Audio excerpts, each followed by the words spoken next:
आपने कुछ ऐसे लोग देखे ही होंगे जिन लोगों के साथ जब आप बात करते हो तब आपको कुछ ऐसी फीलिंग आती है कि इनके साथ मुझे और बातें करनी चाहिए, क्योंकि मे भी शायद ऐसा हो सकता है कि आगे जो चीज बोलेंगे वो इम्पोर्टेंट होगी। वो सिर्फ चलते हैं या तो फिर कोई भी नॉर्मल चीजें भी बोलते हो तो वो सारी चीजें इम्पोर्टेंट लगती है। उन लोगों को आर्टिफिशियली किसी तरीके से ट्राई नहीं करना पड़ता, लेकिन फिर भी दूसरे लोग ऑटोमेटिकली उनकी तरफ अट्रैक्टेड फील करते हैं। फिर चाहे वो लड़कियां हो या तो फिर लड़के हो, दोनों जेंडर्स उन लोगों की रिस्पेक्ट करते हैं। लेकिन जनरली ये लोग नाइस गाय नहीं कहलाए जाते हैं। नाइस गाय को हम इस तरीके से डिस्क्राइब कर सकते हैं कि वो किसी तरीके से गुड बॉयज हैं। अब अगर हम गुड बॉयज की बात कर रहे हैं तो फिर बैड बॉयज का नाम भी आपने सुना ही होगा। आपने इन दोनों टर्म्स को कभी ना कभी सुना ही होगा कि किस तरीके से जो गुड बॉयज होते हैं वो कितना बोरिंग से लगते हैं, एंड जो बैड बॉयज होते हैं वो हमेशा लड़कियां ले जाते हैं, एंड उनके साथ जो भी लोग बात करते हैं उनको मजा आता है उनके साथ बात करने में, क्योंकि वो बहुत ह्यूमरस होते हैं। लेकिन इन दोनों को अगर हम अच्छी तरीके से कंसेप्चुअलाइज करें कि इन दोनों का बिहेवियर एंड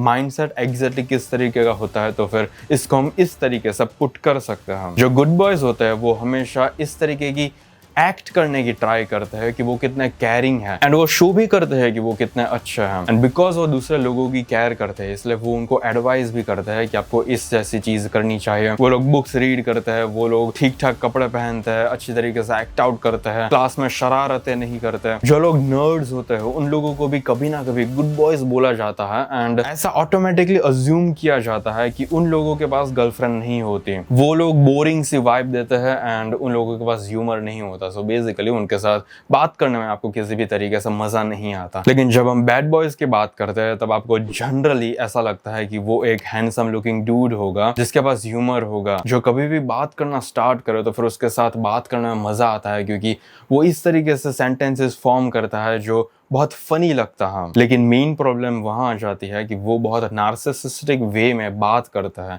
एंड उन लोगों को ऐसा लगता है कि दूसरे लोग उनके सामने इंफीरियर हैं। उन लोगों ने एक्चुअल में रियल वर्ल्ड में ऐसे एक्शंस पुट इन नहीं किए, उनके पास ऐसा कोई रिजल्ट्स नहीं है जिनको देखकर हम बोल सकते हैं कि वो एक्चुअल में कॉम्पिटेंट है। लेकिन वो बिहेव इस तरीके से करेंगे कि चाहे आप उनके सामने किसी भी तरीके की प्रॉब्लम रख दो वो उस प्रॉब्लम को सॉल्व कर ही देंगे। लेकिन एक्चुअल में ऐसी कोई बड़ी बड़ी प्रॉब्लम्स नहीं फेस की है उन लोगों ने जो उन्होंने एक्चुअल में सॉल्व की है। वो बस इस तरीके से बिहेव करते हैं कि वो बहुत कॉम्पिटिटिव है। इन दोनों टर्म्स से आपको दूर ही रहना है। आपको कभी ना तो ऐसा सोचने की जरूरत है कि आप गुड बॉयज की कैटेगरी में आते हो, ना तो ऐसा सोचने की जरूरत है कि आप बैड बॉयज की कैटेगरी में आते हो, क्योंकि दोनों टर्म्स फालतू के हैं। इन दोनों टर्म्स में इनहेरिटेडली किसी भी तरीके की वैल्यू नहीं है, क्योंकि जब हम गुड बॉयज की बात करें जो एक्चुअल में सोसाइटी के लिए अच्छे होते हैं, उन लोगों को क्रिटिसाइज किया जाता है कि किस तरीके से वो बहुत बोरिंग होते हैं एंड उन लोगों के साथ बात करने में आपको मजा नहीं आता। एंड बैड बॉयज में मेन प्रॉब्लम ये है कि वो बहुत नार्सिसिस्टिक वे में एक्ट करते हैं, एंड वो सिर्फ ऐसा प्रिटेंड करते हैं कि उन लोगों ने बहुत बड़ी बड़ी चीजें अकम्प्लिश की है, जबकि एक्चुअल में रियल वर्ल्ड में उन्होंने कुछ भी अकम्प्लिश नहीं किया है। ये तो बस फर्स्ट स्टेप है कि किस तरीके से जनरली हर लड़के को ऐसा लगता है कि उसको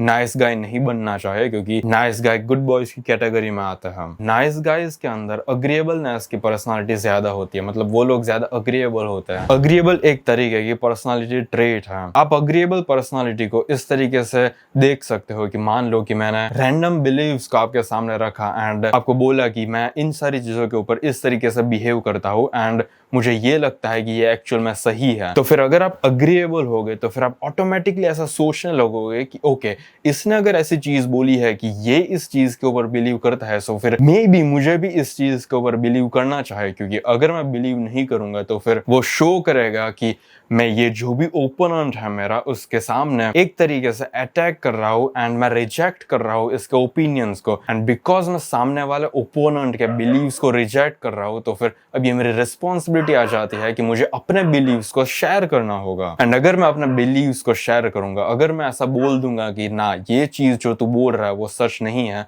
ये चीज जो मैं बोल रहा हूँ वो शायद सच हो सकती है, एंड मैं इस चीज के ऊपर बिलीव करता हूँ, मुझे नहीं लगता कि तू जो भी चीज बोल रहा है वो सच है। अगर वो इस तरीके के सेंटेंसेस फॉर्म करने लगा तो फिर उसको एक कॉम्बैट में जाना होगा सामने वाली व्यक्ति के साथ। एंड जनरली जो अग्रीएबल पीपल होते हैं वो ऐसी चीज करना नहीं चाहते हैं, क्योंकि उन लोगों को ऐसा लगता है कि दूसरे लोगों के जो भी बिलीव्स होते हैं उसको ओपोज करने की कोई जरूरत नहीं है। वो लोग बहुत शांत होते हैं एंड उन लोगों को किसी भी तरीके के झगड़े नहीं करने। ये अग्रीएबलनेस की पर्सनालिटी ट्रेट जनरली लड़कियों के अंदर ज्यादा होती है, इसलिए आप नोटिस करोगे कि इंडस्ट्रियल वर्ल्ड में लड़कियां इतनी अच्छी तरीके से परफॉर्म नहीं करती एंड मेजॉरिटी ऑफ द लड़कियों को इतना इंटरेस्ट भी नहीं होता है कि वो इंडस्ट्रियल वर्ल्ड में ज्यादा ऊंचाई तक जाए, क्योंकि सबकॉन्शियसली हम सबको पता है कि अगर इंडस्ट्रियल वर्ल्ड में हमें ज्यादा आगे बढ़ना है तो फिर उसके लिए हमें दूसरे के बिलीव्स को ओपोज करना होगा। अगर हमें सैलरी भी ज्यादा चाहे तो फिर हमें बॉस को जाकर बताना होगा कि मैं एक्चुअल में ज्यादा वर्क पुट इन कर रहा हूँ, सो मैं आपके पास से ज्यादा सैलरी मांग रहा हूँ। ये है मेरे पास के स्टेटिस्टिक्स, ये आप देख सकते हो एंड मैं जेन्युइनली आपको बता रहा हूँ कि इस कंपनी के लिए मैं बेनिफिशियल हूँ, इसलिए मैं ज्यादा सैलरी डिजर्व करता हूँ। एंड अगर आप मुझे ज्यादा सैलरी नहीं दोगे तो फिर मुझे कोई इंटरेस्ट नहीं है इस कंपनी के अंदर काम करने में एंड मेरे पास बैकअप ऑप्शंस भी है। ऐसा बोलने के लिए आपको अपनी अग्रीएबल पर्सनालिटी ट्रेट को नीचे गिराना होगा एंड एक्चुअल में वो सारी चीजें बोलनी होगी जो आप जेन्युइनली चाहते हो कि आपकी लाइफ में हो। अगर आप सचमुच में अग्रीएबल होगे तो फिर आप ओपोज नहीं करोगे। अब नाइस गाइज जनरली अग्रीएबल ज्यादा होते हैं, सो आप क्लास में भी ऐसे लड़कों को देखोगे जो कोई भी रैंडम बातें चल रही हो तो फिर उसके अंदर जाते हैं एंड हाँ हाँ बोलने लगते हैं कि हाँ हाँ ये सारी चीजें ठीक है, आप जो भी बोल रहे हो वो सही है, एंड फिर रैंडमली हंसने लगता है क्योंकि वो अपने आप को उस ग्रुप के अंदर इन्वॉल्व करना चाहते हैं एंड वो ये नहीं चाहते कि वो उन सारे बिलीव्स को ओपोज करें। नाइस गाइस को कॉम्बैट करना पसंद नहीं है, फिर चाहे वो वर्बली हो या तो फिजिकल हो, एंड बिकॉज वो ज्यादा अग्रीएबल होते हैं, सो जब भी वो लड़कियों के साथ चैट करेंगे तो फिर किसी भी तरीके के डायलॉग्स फॉर्म करेंगे तो फिर लड़की जो भी चीज बोलेगी उसके साथ वो लोग ऐसा ही बोलेंगे कि हाँ तू जो भी बोल रही है वो सही है। एंड जब भी लड़कियों को हम ऐसा बोलते हैं कि हाँ तू जो बोल रही है वो सही है, तुझे ये खाना है तो फिर हम ये मंगा देते हैं, इस तरीके की चीजें अगर आप करोगे नाइस गाय बनकर तो फिर वो बहुत जल्दी आपकी तरफ अनअट्रैक्टेड फील करने लगेगी एंड वो आपको छोड़ देगी। अगर आपके अंदर अग्रीएबलनेस की पर्सनैलिटी ट्रेट ज्यादा है तो फिर पॉसिबिलिटीज ये बहुत ज्यादा बन जाएगी कि आप लड़कियों के फ्रेंड्स ही बनकर रह जाओगे। आपको ओपोज करना सीखना होगा कि किस तरीके से आप दूसरे लोगों को ना बोल सको एंड ऐसे सेंटेंसेस बोल सको जिसके अंदर आप जेन्युइनली बिलीव करते हो। फिर वो इतना नॉर्मल भी हो सकता है कि इसे ये चीज खानी है एंड इसे भी यही सेम चीज खानी है लेकिन मुझे ये चीज नहीं खानी, सो आपको ये बोलना चाहिए कि नहीं मैं ये नहीं खाने वाला, मैं दूसरा कुछ ऑर्डर करूंगा। ऐसे नॉर्मल सिनारियोज में भी अगर आप जेन्युइनली ऐसा बोलोगे कि आपको जो चीज चाहिए वो दूसरे लोगों से अलग है तो फिर आपको उस समय पर बोलना होगा कि नहीं मुझे ये चीज नहीं चाहिए। नाइस गाइज के अंदर ये भी एक कीड़ा होता है कि वो हमेशा दूसरे लोगों को किसी भी तरीके की एडवाइस देते रहेंगे। अगर आप किसी नॉर्मल जिम में भी जाओगे तो फिर आप वहां पे देख सकते हो कि कोई एक ऐसा बंदा होगा जो कि हर किसी को एडवाइस देता रहेगा कि इस तरीके से हमें बाइसेप कर्ल्स नहीं करनी चाहिए, इस तरीके से हमें बारबेल बेंट ओवर रोज नहीं करनी चाहिए, ये एक्चुअल में अच्छी एक्सरसाइज नहीं है। जो भी वो एक्सरसाइज कर रहा होता है उस इंसान ने इस अच्छे लड़के को पूछा नहीं होता है कि किस तरीके से हमें बॉडी अच्छी बनानी चाहिए एंड किस तरीके से एक्सरसाइज करनी चाहिए, लेकिन फिर भी कुछ लोगों के अंदर वो चुल होती है कि उसको बताना पड़ेगा कि अगर ये बंदा कुछ गलत कर रहा है तो फिर ये मेरी रिस्पॉन्सिबिलिटी है कि मैं इसको जाकर बताऊं कि तू जो चीज कर रहा है वो गलत है। एंड बिकॉज मुझे ये चीज पता है, मुझे पता है कि अगर तू मेरी एडवाइस फॉलो करेगा तो फिर तुझे जो रिजल्ट चाहिए वो तू एक्चुअल में अकम्प्लिश कर पाएगा एंड मैं जेन्युइनली चाहता हूँ कि मैं तुम्हारी मदद कर पाऊं। ऐसी चीज किसी भी इंसान को पसंद नहीं आती, फिर चाहे वो लड़का हो या तो फिर लड़की हो। आपको रैंडमली हर किसी को एडवाइस देने की जरूरत नहीं है। जस्ट अभी मेरी बहन ने मुझे एक बात की कि उसकी एक फ्रेंड थी एंड उसकी फ्रेंड के किसी दोस्त ने उसको व्हाट्सएप में एक स्किन केयर रूटीन का वीडियो सेंड किया होगा, क्योंकि मेरी बहन की जो फ्रेंड थी उसकी शायद स्किन इतनी अच्छी नहीं होगी, तो फिर उसका जो फ्रेंड होगा उसने उसको व्हाट्सएप में एक स्किन केयर रूटीन का वीडियो सेंड किया क्योंकि वो जेन्युइनली चाहता था कि वो किसी तरीके की वैल्यू प्रोवाइड करे उस लड़की की लाइफ में। वो चाहता था कि वो लड़की ज्यादा अच्छी दिखे। उसको ऐसा लगा होगा कि बिकॉज वो स्किन केयर रूटीन का वीडियो इस लड़की को सेंड कर रहा है तो फिर वो लड़की खुश हो जाएगी कि वाओ ये मेरी इतनी केयर करता है इसलिए इसने मुझे एक स्किन केयर रूटीन का वीडियो सेंड किया है। मेरी बहन ने मुझे ये बताया कि उसकी फ्रेंड एंड मेरी बहन साथ में मिलकर हंस रहे थे कि किस तरीके से उस लड़के ने उसको स्किन केयर रूटीन का वीडियो सेंड किया, क्योंकि उसने सामने से जाकर पूछा नहीं था कि किस तरीके से हम अपनी स्किन की देखभाल कर सकते हैं, किस तरीके से हम वो ग्लो ला सकते हैं, लेकिन फिर भी उस लड़के ने उसको ये वीडियो सेंड किया। अगर आप फ्री में किसी को भी एडवाइस दोगे तो फिर जनरली किसी को भी वो चीज पसंद नहीं आएगी एंड वो उसके मन में यही सोचेगा कि मैंने इसको पूछा भी नहीं था कि ये चीज किस तरीके से परफॉर्म करनी है, लेकिन फिर भी ये मुझे सामने से आकर ये क्यों बता रहा है कि ये सही तरीका है एंड ये गलत तरीका है। किसी को भी अगर आप करेक्ट करते हो तो फिर आपको ऐसा लगता है कि बिकॉज आप उसकी केयर करते हो इसलिए वो समझेगा कि आप बस उसकी लाइफ में वैल्यू प्रोवाइड करना चाहते हो, लेकिन असल में उसका जो एरोगेंस होगा, उसका जो ईगो होगा वो हर्ट होगा। इसलिए आपको बार बार किसी को भी जाकर एडवाइस देने की कोई जरूरत नहीं है कि किस तरीके से आप अपनी लाइफ में ज्यादा आगे बढ़ सकते हो। अगर कोई आपको सामने से आके पूछे कि किस तरीके से हम अपनी स्किन की अच्छी तरीके से देखभाल कर सकते हैं एंड ग्लो ला सकते हैं, तो फिर आप उसको यूट्यूब का वीडियो सेंड कर सकते हो, लेकिन रैंडमली आपको हर किसी की मदद करने की कोई जरूरत नहीं है। बिकॉज वो कुछ लोग जो होते हैं, जो नाइस गाइज की कैटेगरी में बिलोंग करते हैं, वो सिर्फ इस तरीके के प्रिटेंड्स करते हैं कि वो कितना बिजी रहते हैं पूरे दिन में। जब भी आप प्रिटेंड करते हो कि आप बिजी हो, जबकि एक्चुअल में आप बस अपने घर में पड़े हो एंड नॉर्मल टीवी सीरीज या तो फिर मूवीज देख रहे हो, एंड आप प्रिटेंड करोगे कि आप एक्चुअल में बिजी हो, तो फिर जो भी लड़की होगी उसको पता चल जाएगा कि आप एक्चुअल में बिजी नहीं हो एंड आप बस टाइम वेस्ट कर रहे हो। अब मानो या ना मानो, लड़कियों को एक्चुअल में पता चल जाता है कि कौन सा लड़का एक्चुअल में बिजी है एंड कौन सा लड़का सिर्फ ऐसा प्रिटेंड करने की ट्राई कर रहा है कि वो बिजी है ताकि वो उस लड़की का अटेंशन ले पाए। ये सारे जो टैक्टिक्स होते हैं ये ऑलरेडी लड़कियों को पता है एंड वो ऑटोमेटिकली फिल्टर आउट कर डालती है उन सारे लड़कों को जो भी सिर्फ ऐसा प्रिटेंड करते हैं कि वो बिजी है। बिकॉज वो लोग नाइस गाइज होते हैं, इसलिए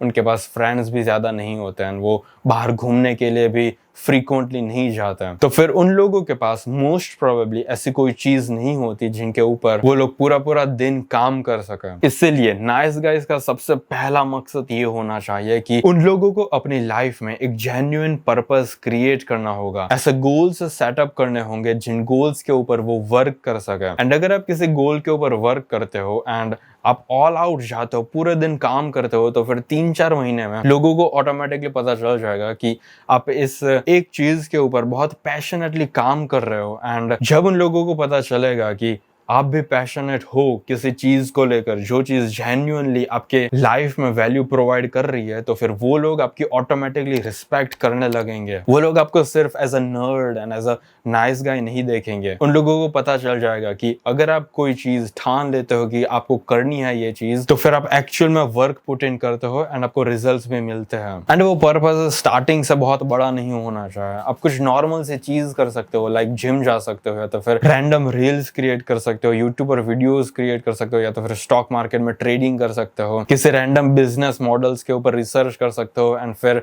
अपने फ्रेंड्स के साथ बातें कर सकते हो उस चीज के बारे में। ऐसी कोई भी नॉर्मल सी चीज भी अगर आप करने लगोगे एंड उस चीज के ऊपर आप सचमुच में पैशनेटली काम करोगे, तो फिर दूसरे लोगों को पता चल जाएगा। एंड ऐसा फेकली प्रिटेंड करना बंद करो कि आप बिजी हो। जस्ट बिकॉज आप उन लड़कियों के टेक्स्ट के लेट रिप्लाईज देते हो, इसका मतलब ये नहीं है कि वो लोग आपकी ऑटोमेटिकली रिस्पेक्ट करने लगेगी। लास्ट जो चीज है जो अगर आप अपनी लाइफ में ऐड करते हो, तो फिर आपको इंस्टेंटली रिजल्ट्स देखना स्टार्ट हो जाएगा। आपको ऑटोमेटिकली पता चलने लगेगा कि जस्ट आप नॉर्मली वॉक भी कर रहे हो तो भी लोग आपको नोटिस कर रहे हैं। हाँ, इसे बॉडी लैंग्वेज कहते हैं। बॉडी लैंग्वेज सीखना बहुत ही जरूरी होता है। आपको पता होना चाहिए कि एज अ मैन आपको किस तरीके से वॉक करना है, किस तरीके से आपको बैठना है। जब आप बैठते हो तो फिर आपको ज्यादा से ज्यादा स्पेस कवर अप करनी चाहिए। इस तरीके से नहीं बैठना चाहिए। अपने स्पाइनल कोड को आपको बैंड करके बैठने की कोई जरूरत नहीं है। अगर आप इस तरीके से कुछ भी चीज बोलोगे तो फिर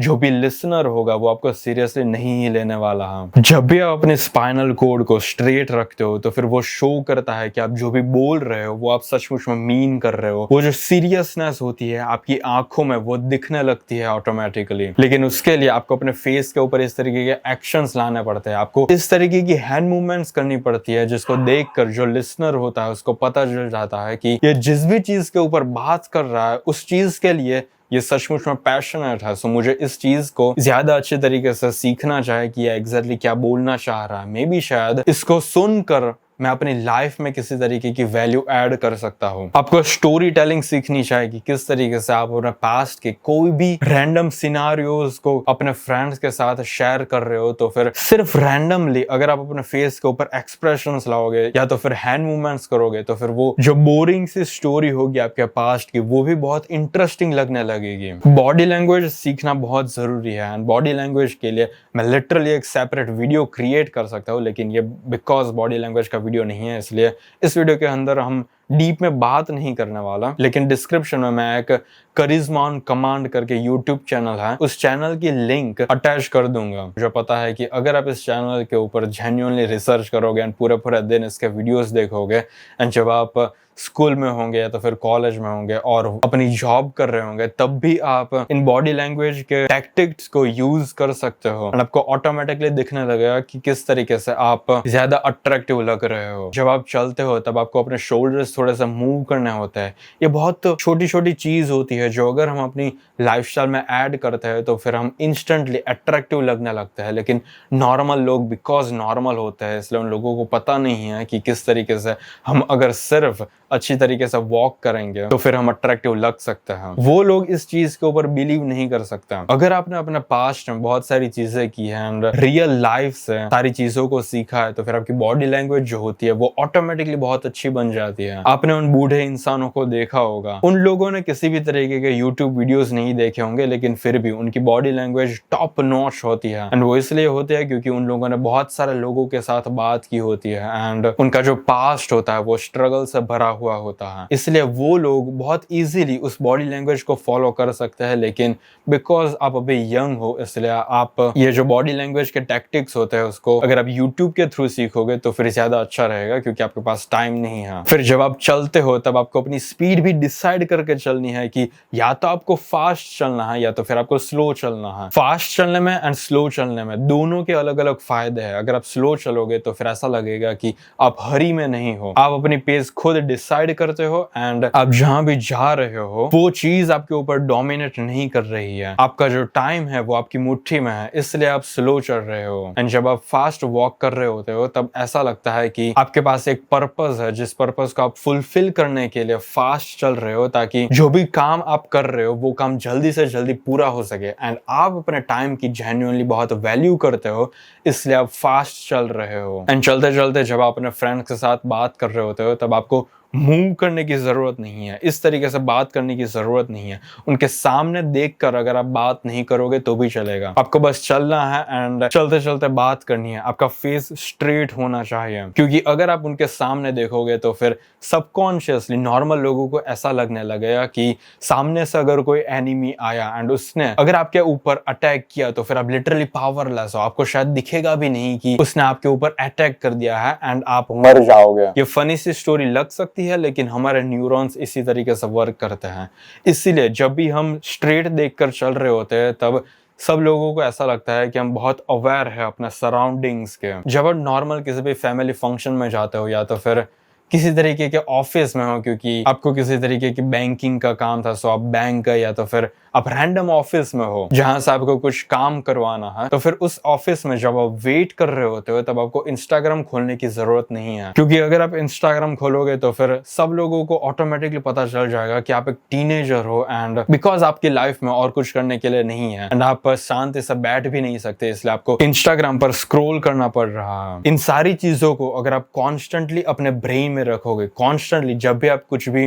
बोल रहे हो, जो भी सेंटेंसेस होंगे उन सेंटेंसेस को आप थर्ड पर्सन व्यू पॉइंट से जाकर सुनोगे कि आप एक्चुअल में क्या बोल रहे हो, आप जो बोल रहे हो उसके सचमुच में कुछ मीनिंग बन भी रहा है या नहीं बन रहा है। आपकी बॉडी लैंग्वेज किस तरीके की है जब आप रैंडमली किसी चेयर के ऊपर बैठे हो या तो फिर रैंडमली आप कहीं पर चलकर जा रहे हो। आप इस तरीके के कोई भी एक्शंस परफॉर्म करते हो तब आपको अपने आप को एनालाइज करना होगा एंड यही सबसे बेस्ट तरीका है कि आप किस तरीके से एक नाइस गाय में से अपने आप को ट्रांसफॉर्म कर सकते हो एक ऐसे इंसान में जिसकी लोग रिस्पेक्ट करें। फिलहाल इस वीडियो के लिए इतना ही एंड अगर आपको अपनी जॉ लाइन ज़्यादा इंप्रूव करनी हो एंड अपना फेशियल स्ट्रक्चर को ज़्यादा अच्छे तरीके से जानना हो कि आप किस तरीके से ज़्यादा अट्रैक्टिव दिख सकते हो, तो फिर उसके लिए मैंने एक कोर्स डेवलप किया है जिसका नाम है द मॉगर्स ब्लूप्रिंट। उसकी लिंक आपको डिस्क्रिप्शन में मिल जाएगी, चेकआउट करना मत भूलना।